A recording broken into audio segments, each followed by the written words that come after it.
한덕수 대통령 권한대행 탄핵소추안이 오늘 국회 본회의에서 표결에 붙여집니다.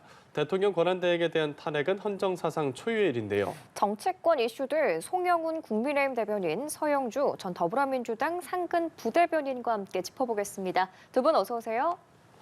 안녕하세요. 안녕하십니까. 예. 네, 오늘 먼저 들어온 소식부터 한번 짚어보도록 하겠습니다. 윤석열 대통령 측이 오늘 오후에 열리는 헌법재판소의 변론 준비 기일에 출석하겠다는 의사를 밝혔습니다. 어제까지만 해도 관련 서류조차 내지 않았잖아요.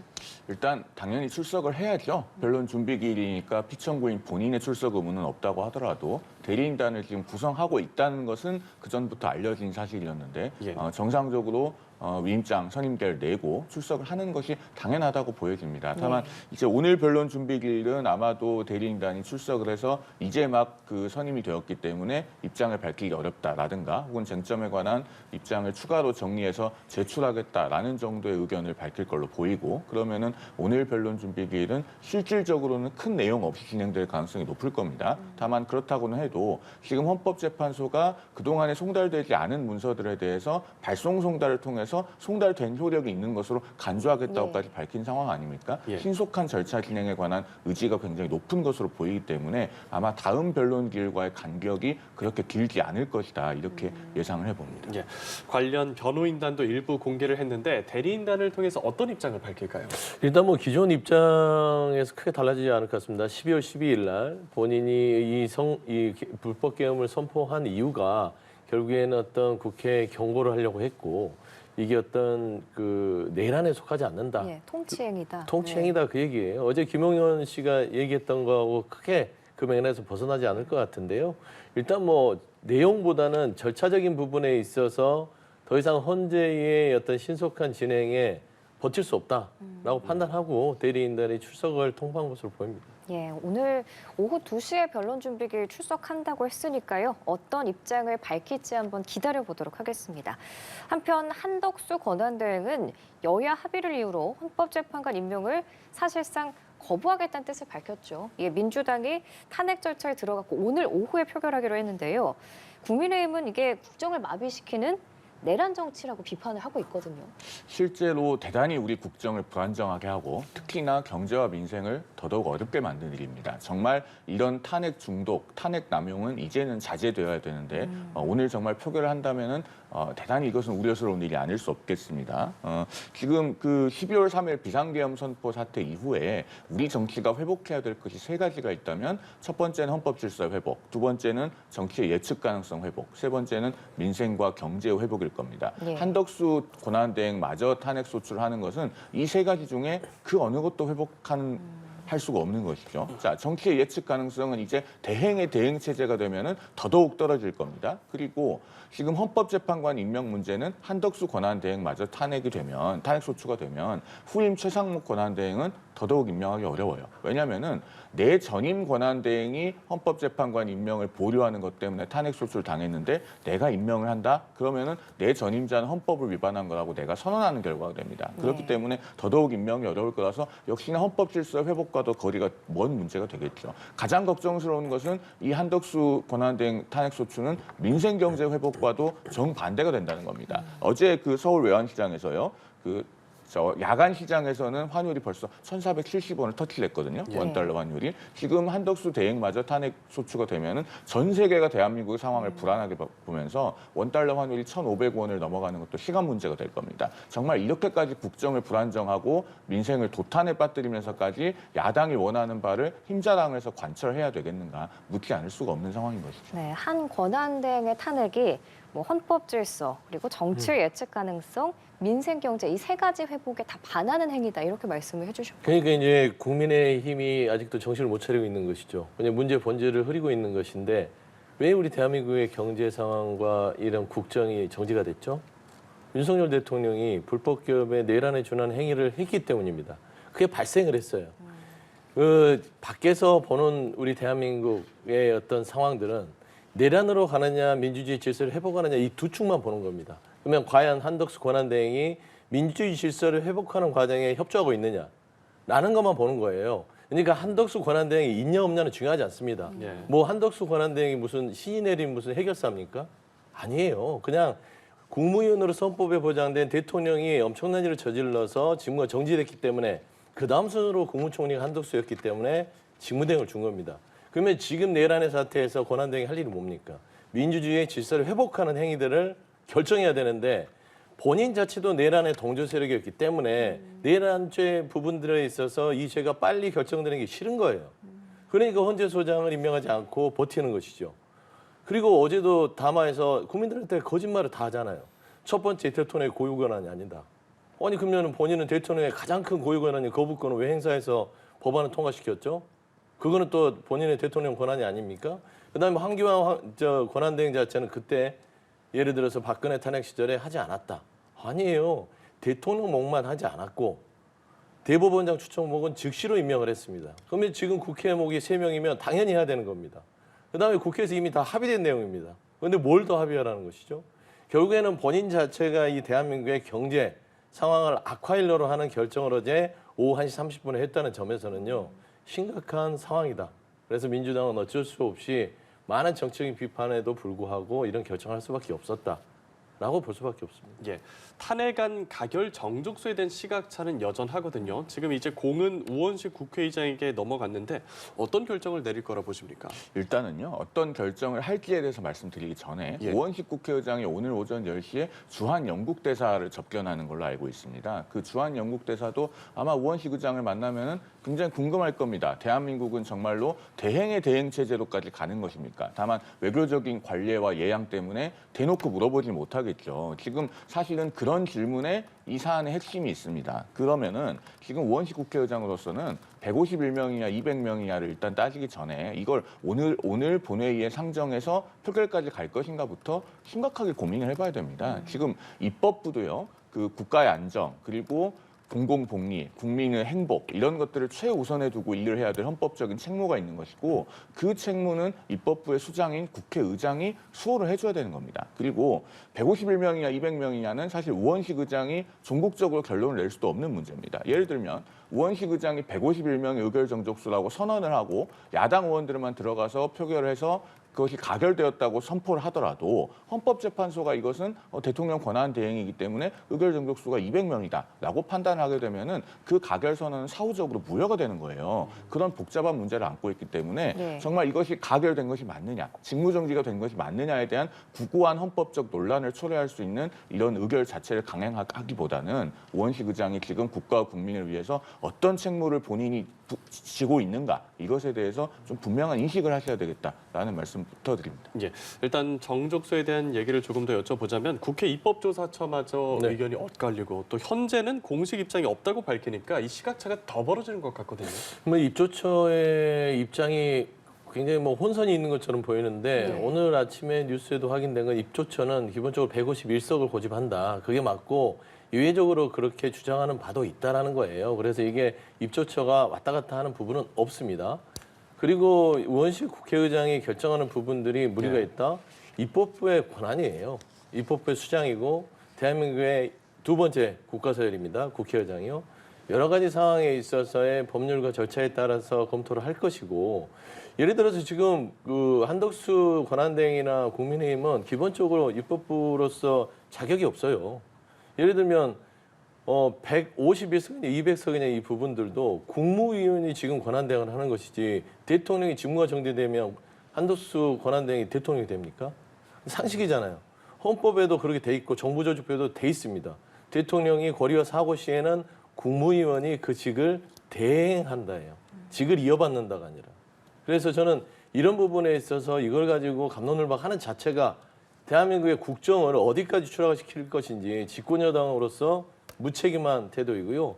그다음에 뭐 설사 151석과 200석에 대해서 국회의장에 대한 어떤 결정에 뭐 이의를 제기한다 하더라도 어차피 현재가 6명 중에 4명이 이 부분에 대해서 인용이 되면 이걸로써 즉시로 며칠 안에는 결정이 됩니다.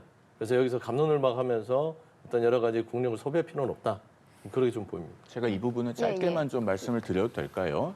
국회 입법조사처를 계속 말씀하시는데 국회 입법조사처는 이 부분에 대해서 사실은 유권 해석을 할 수 있는 기관이 아닙니다. 이 의결 정족수가 몇 명인지에 대해서 최종적으로 판단해 줄 수 있는 기관은 헌법재판소예요. 왜냐하면 이것은 헌법의 해석에 관한 문제거든요. 그런데 지금 헌법학계에서는 의견이 분분한 겁니다. 151명설, 200명설, 그다음에 국무총리 시절에 탄핵 사유라면은 151명, 대통령 권한대행으로서의 탄핵 사유라면 200명. 이 세 가지 견해가 대립하고 있기 때문에 사실은 우리 헌법재판관들이 어떤 결정을 내릴지 아무도 모릅니다. 그렇게 예측 가능성이 매우 희박하고 정말 불확실성이 높아지는 단계로 진입해야 되는가, 이 부분에 대해서 본질적으로 지금 국민의힘에서는 묻고 있는 것이죠. 그래서 국민의힘은 만약에 탄핵안, 한덕수 권한대행에 대한 탄핵안이 가결되더라도 효력이 없다라는 입장인 건가요? 그럼? 일단은 지금 당에서는 권한쟁의 심판 같은 것을 검토하고 예. 있는 것으로 알고 있습니다. 제가 봤을 때는 1차적으로 이 부분에 대해서 법적 대응을 할 수 있는 주체는 한덕수 권한대행이라고 보여져요. 한덕수 권한대행이 할 수 있는 것으로는 일단 헌법재판소의 그 탄핵소추 의결서 송달로 인한 직무정지에 대해서 그 효력을 정지시켜 달라고 하는 가처분을 내는 방법이 하나 있고요. 그다음에 국회를 상대로 권한쟁의 심판을 청구하면서 역시 마찬가지로 가처분을 병행하는 방법이 있습니다. 그런데 오늘 아침 조간신문 보도들을 보면은 일단 국무총리실에서는 그럴 계획이 없다라고 부인하는 쪽으로 지금 얘기를 하고 있는 것으로 보여요. 예. 그래서 정말로 실행에 옮길지는 모르겠고, 국민의힘에서는 어쨌든 당의 입장은 이 부분의 의결 정족수는 200명으로 봐야 된다는 쪽에 가깝습니다. 그래서 권한쟁의 심판 같은 것도 검토하고 있는 것으로 보여지는데 예. 다시 한번 말씀드리지만 과연 이런 표결을 강행해야 되는가를 현재는 묻고 있는 단계이기 때문에 예. 만약에 이것은 가결이 된다면 그 이후에 또 당에서 입장을 밝힐 계획이 있을 것으로 보입니다. 저도 한마디를 해야 되는 것들이 네. 이게 뭐 이제 이 집권여당의 입장을 보면 참 너무나 개탄스러운 게 뭘 잘했다고 지금 이렇게 논란을 일으키는지 모르겠어요. 본인들이 대출한 대통령이 내란을 일으켜서 나라가 거의 정지가 됐고요. 그럼 내란을 수습하기 위해서 뭔가 고민하는 게 아니라 어떻게 해서든지 본인의 권력을 지키기 위해서 200석이냐 151석이냐 이 논쟁을 하는 게 얼마나 한심합니까? 그러니까 뭐 물론 이제 얼굴을 두텁게 하라고 얘기를 하는, 두껍게 하라고 얘기를 한 부분들을 알겠어요. 정말 두꺼워도 너무 두꺼운데, 하지만 나라를 걱정한다면 이런 논란들을 계속 지속적으로 끌고 가는 것은 옳지 않아요. 그래서 일단 헌법재판소의 결정까지 가는 것도 정말 우려스럽고요. 저는 한덕수 권한대행 자체가 재차 탄핵되는 것들을 반기지는 않습니다. 권한대행이 잘 본인의 권한을 대한민국과 민주주의 질서 유지를 위해서 썼으면 좋겠는데 그게 아니기 때문에 이런 상황을 초래했다는 점은 분명히 국민들도 알고 계실 거라고 생각합니다. 만약에 한 권한대행에 대한 탄핵안이 가결이 되면 순서대로 따지면 이제 최상목 경제부총리가 권한대행을 맡게 되는 건데 그렇습니다. 이 상황은 어떻게 보세요?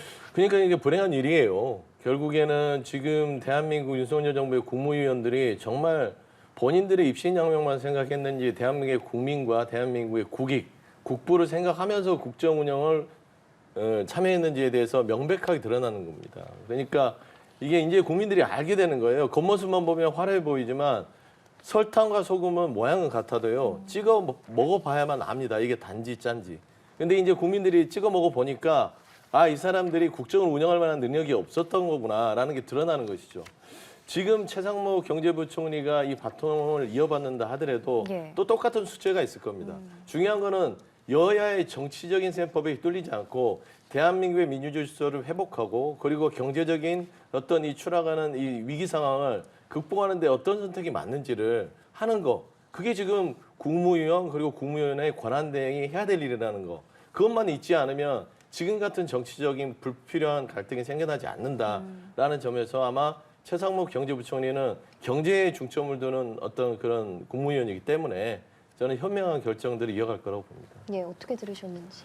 조금 전에 우리 서영주 부대변인께서 나라를 걱정한다면이라는 표현을 쓰셨는데, 나라를 걱정한다면은 정말 이런 대행의 대행이 대통령직을 수행하게 되는 그런 상황만큼은 막아야죠. 야당이 지금 그런 길로 아주 앞장서서 나아가고 있기 때문에 151석이냐 200석이냐 그런 논쟁도 초래된 것이다라는 말씀을 먼저 드리고요. 자, 한덕수 국무총리가 대통령 권한 대행을 맡으면서 그나마 국정이 안정되고 수습되어 갈 수 있었던 것은 다른 다른 사람도 아니고 한덕수 총리이기 때문에 가능했던 것입니다. 한덕수 총리는 과거에 그 노무현 정부에서 경제부총리를 맡은 것부터 시작해서 국무총리를 2번을 역임해서 민주화 이후 최장수인 3년 6개월 동안 그 총리 재직 중인 그런 최장수 총리 아니겠습니까? 그럴 뿐만 아니라 이명박 정부 때 주미 대사를 역임했어요. 그렇기 때문에 미국 조야에도 일정한 평판과 네트워크가 형성이 되어 있는 인물입니다. 그렇기 때문에 한덕수 권한 대행 체제가 되자마자 미국에서도 한덕수 대행 체제를 전폭적으로 지지한다라는 입장을 밝혔던 것이고 또 이번 주에는 한미 간에 중단되었던 외교 안보에 관한 대화도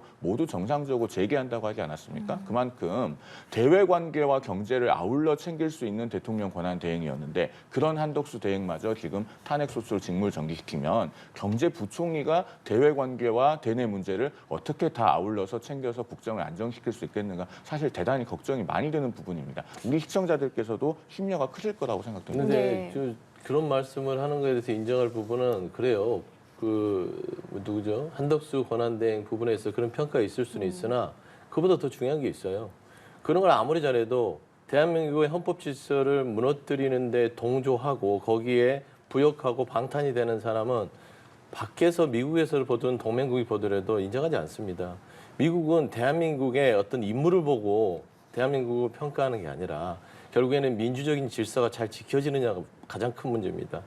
주한미 대사 했던 골드버그도 그랬잖아요. 21세기는 상상할 수 없는 이런 비극적인 상황이 발생했다. 정말 우려스럽다. 이런 거예요. 결국에는 민주적인 질서가 회복되는 대한민국을 보게 돼서 다행이고 미국은 거기에 대해서 안도하고 있다. 미국 입장이 그겁니다. 한덕수라서 안도하는 게 아니라니까요. 우리가 뭐 한덕수가 아무리 잘나고 경제를 잘 알고 오랫동안 많은 인적 네트워크가 있다 하더라도 민주적인 질서를 해야 하는데 그걸 회복하는데 앞장서지 못한다면 그 또한 대한민국에는 큰 리스크로 작용할 수밖에 없다는 측면에서는 어쩔 수 없는 탄핵의 결정들 국민들도 그거를 알고 계실 것이다 봅니다. 제가 이 부분은 좀 말씀드리고 가야 될 것 같은데요. 자, 국민의힘이 12월 3일 그 비상계엄 선포 사태에 대해서 아무런 책임이 없다고 말하는 것이 아닙니다. 다만 국정은 수습이 돼야 되고 우리 민생은 안정돼야 하지 않겠습니까? 조금 전에 우리 하단 자막에도 흘러갔습니다만은 오늘 서울 외환시장 또 원달러 환율 상승해서 출발했습니다. 코스피 하락으로 출발했습니다. 이게 지금 시장 참여자들 나아가서 국민들이 느끼고 있는 불안의 현주소입니다. 대행의 대행이 대통령직을 수행하는 것에 대해서 시장 참여자들 나아가서 국민들이 불안하게 보고 외국에서도 이것을 불안하게 보는 시각이 여실히 시장에서 표출이 되고 있는 거예요. 그러면은 야당이 국정에 대해서 책임이 있고 국정의 동반자라고 생각한다면은 정말로 이런 행태는 자제돼야 되는 겁니다. 아니 본질을 호도하지 마시고 제가 아침부터는 좀 이런 얘기를 안 하려고 했는데 국제시장이 혼돈되는 게 이거를 권한대행의 탄핵이 아니라니까요. 결국에는 외국에서 보는 것들은 대한민국이 민주질서를 회복하느냐의 문제예요. 내라는 세력이 그대로 있느냐, 상존하는 상황에서는 민주주의적인 질서가 회복이 안 되고 그걸 판단으로 시장은 움직이고 있는 겁니다. 한덕수 권한대행 전에 그러면은 대한민국 시장이 좋았습니까? 잘 그래프를 보세요. 12월 3일 날 이 내란회의가 있으면서부터 환율은 급등했고 주식시장 폭락했습니다. 그거는 다 나온 사실이잖아요. 그러면서 대행 체제로 되면서 반짝 민주적인 질서 부분들이 좀 회복이 된다. 대통령에 대한 어떤 탄핵의 소추가 가결이 되고 그때 반짝 또 그래프가 올라갑니다. 그리고 한덕수 권한대행이 쭉 이런 식으로 있어서의 거부권을 행사하고 할 때마다 시장이 반응을 해요. 결국에는 내란의 문제를 수습하는 게 우선이지 탄핵이 중요하지 않아요. 본질의 문제는 내란의 어떤 이 기운이 계속 가느냐, 민주주의적인 어떤 질서 회복으로 가느냐, 이 시장의 신호가 중요한 것인데 한덕수 권한대행이 반대로 어제 헌재 소장을 임명하고 본인대로 권한대행에 대한 어떤 거부권이 됐든 안 됐든 그걸 행사했다면 시장이 이렇게 요동쳤을까? 그 부분에 대해서도 한번 생각을 해야 됩니다. 저희가 이제 시간 관계상 이 얘기를 꼭 여쭤보고 싶은데 이제 시선을 윤석열 대통령에게 다시 한번 돌려보도록 하겠습니다. 공수처가 지금 윤 대통령에게 3번째 조사 나오라고 요청을 했는데 사실상 최후 통첩이거든요. 기한은 모레 오전 10시입니다. 3번째 출석 요구에는 응할까요? 지금 현재 윤석열 대통령 측에서 밝히고 있는 입장들을 쭉 보면은 아마 모레 29일까지죠. 29일 오전 10시까지 출석하라고 하는 것도 응하지 않을 가능성이 대단히 높아 보이죠. 예. 그렇다면은 아마도 지금 공수처의 다음 행보는 체포영장 청구가 될 가능성이 높다고 개인적으로는 그렇게 전망합니다. 예. 왜냐하면은 29일에도 안 나오면은 세 번째 출석 요구 불응이 되는 거고, 우리 형사소송법 200조의 2를 보면은 그 정당한 이유 없이 출석 요구에 응하지 아니하거나 응하지 아니할 우려가 있는 때에는 체포영장의 발부 사유가 되거든요. 그렇기 때문에 아마도 체포영장을 청구를 할 가능성이 높다 이렇게 보여지고, 다만 법원이 체포영장을 발부하는 상황을 가정해 보면은 그렇게 되었을 때 그러면은 체포영장을 가지고 물리적 집행에 나설 것인가, 이것은 조금 별개의 문제로 봐야 될 것 같습니다. 예, 그러니까 이 부분, 그 경우에는 사실은 체포영장이라고 하는 것은 일정한 유효 기간이 있기 때문에 그 기간 내에 대통령과 또 대통령 그 경호실 측과 조율을 해서 아마 임의 출석을 유도하는 쪽으로 그렇게 진행될 가능성이 높지 않을까 하는 것이